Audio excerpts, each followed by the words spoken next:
seem to fall to the floor. Welcome back to another Pen Talk. Thanks for tuning in. Today we're going to look at another relatively new pen on the scene.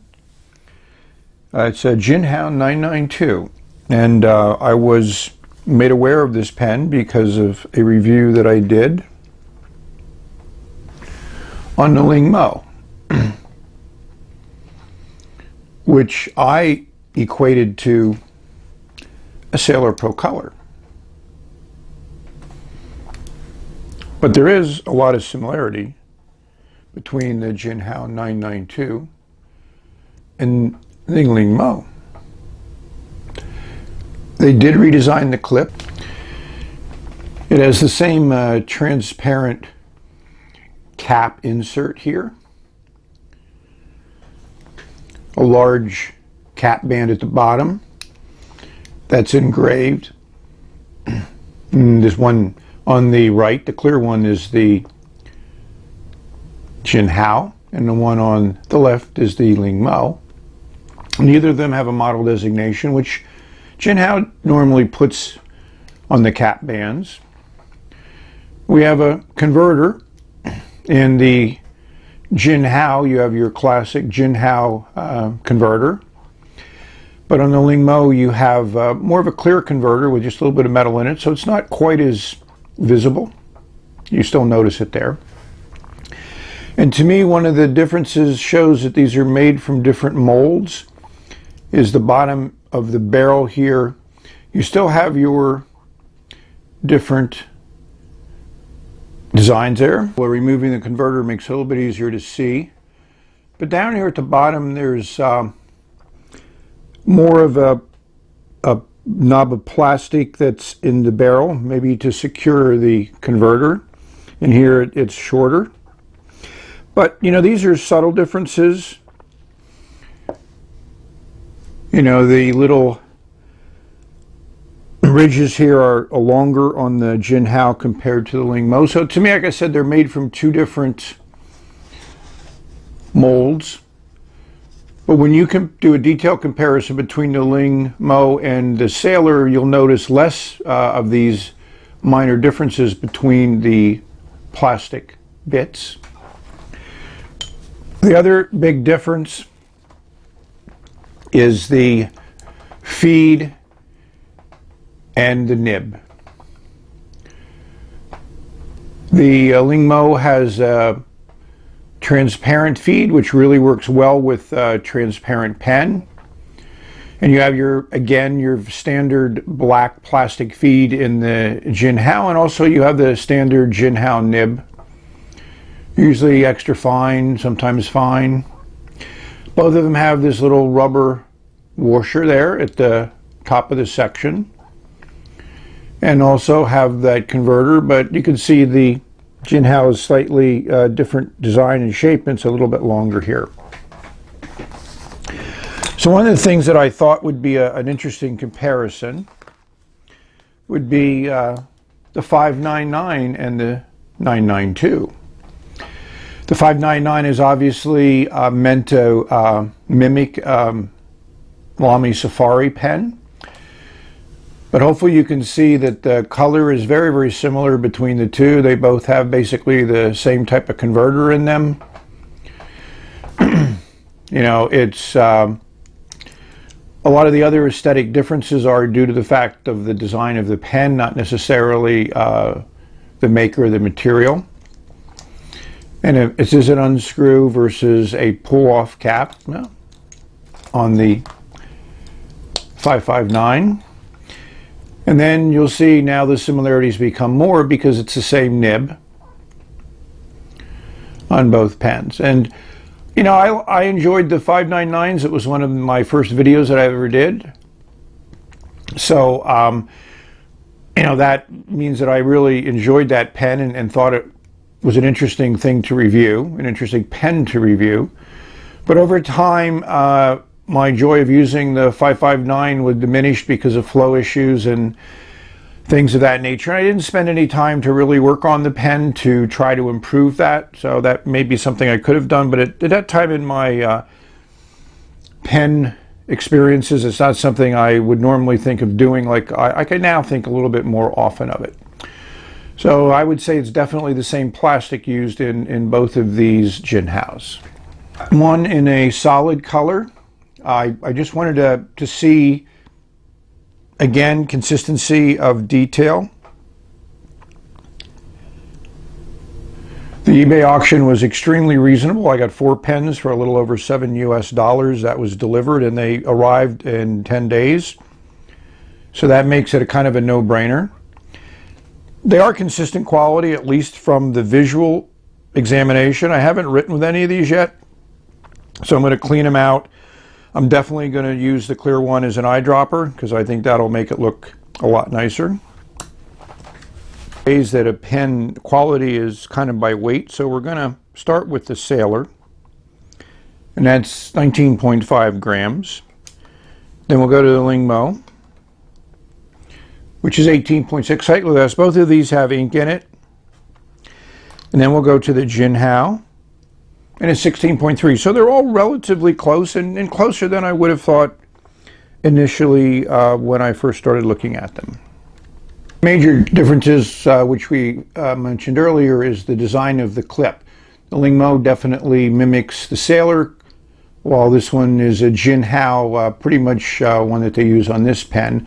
You'll also notice how the clip is attached to the barrel. It looks like there's a square screw design in the Jinhao, and there's just that band, that silvery metal band in the Lingmo. You know, the finial is pretty much the same on both of them. The transparent cap is also very similar. And of course, if you get down to the cap band. So again, a lot of similarities, but the real test is going to be when they start writing. So I'm going to clean these out and see how that's going to work. I flushed out all Jinhao 992s. And as I mentioned, I was going to eyedropper it. So this is the clear one. I put in about 2.5 milliliters of ink. So put that in perspective, that's a decent amount of ink. I didn't fill it up all the way. I'm not a fan of filling up eyedroppers completely because then you kind of lose perspective of what happens when some pressure might build up. I really like the way the ink filled out the clear section.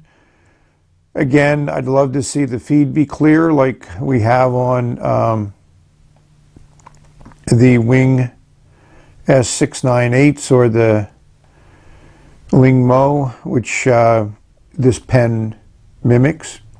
In case you haven't recognized the ink, this is what I put in there.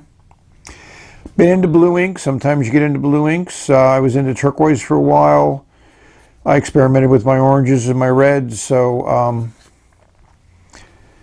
I filled it up with this ink, and I've always enjoyed this ink. I think it's one of the more intense blues available. The pen actually fits fine in the hand, unposted, but it posts fine. It posts very deeply, and it doesn't really change the balance much. This is not a very heavy pen. It's probably on the light side as far as my perspective goes. The section is fine. I mean, my 3 fingers touch at the bottom of the section, but you can hold it anywhere. You can feel the threads, but you really don't notice them, so that makes it easy. The real key is when nib touches paper. Let's take a look.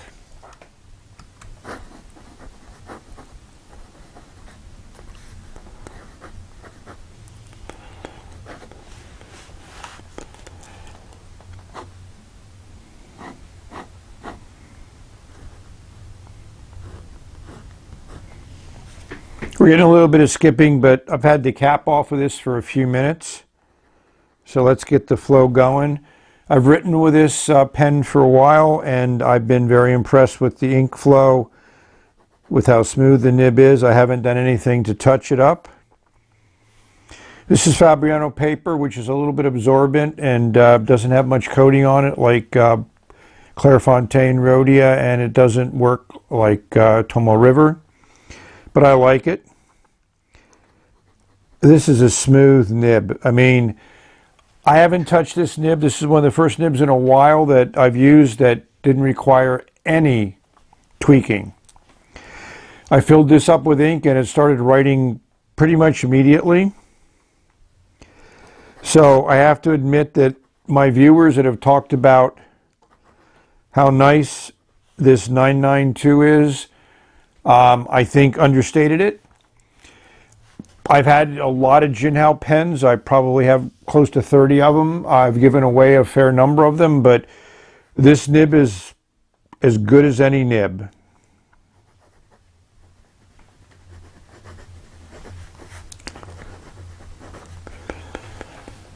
Forget to point out an incredible characteristic of a particular pen.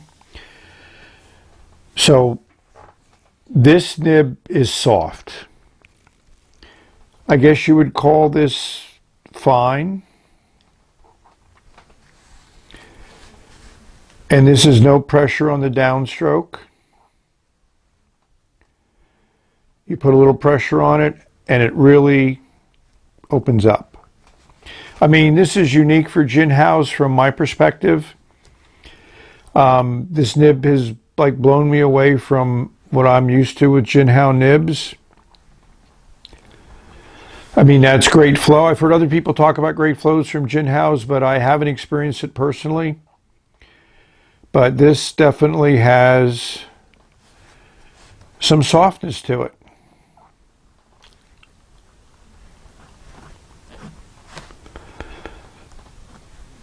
Blows me away. I haven't let this pen set for a while. I just really needed to get out this video and just show you that for less than $2, this is an unbelievable writing instrument. I've been very impressed with the quality of the current crop of Chinese pens. Here we are in pretty much mid-2017. This nib looks similar to other Jinhao nibs that I've used, like on the 559, but it writes much better. So they've done a good job at tweaking whatever tipping material, assuming they use anything, or whatever they've done to roll over the nib. They're no longer into doing 18 karat gold plate, which was kind of a BS marketing term. So I'm going to eventually use the other four 992s that I have. I wanted to do the clear one because it really shows off all the qualities of this pen. And I may do a follow-up with the other pens after I've used them for a while and use this one for a while. So, hey, go get one of these. So thank you for watching. And another great writing experience that hopefully you enjoyed sharing with me. And this is a beautiful blue. So enjoy all your writing experiences. May you have many, and may they all be pleasurable. Bye.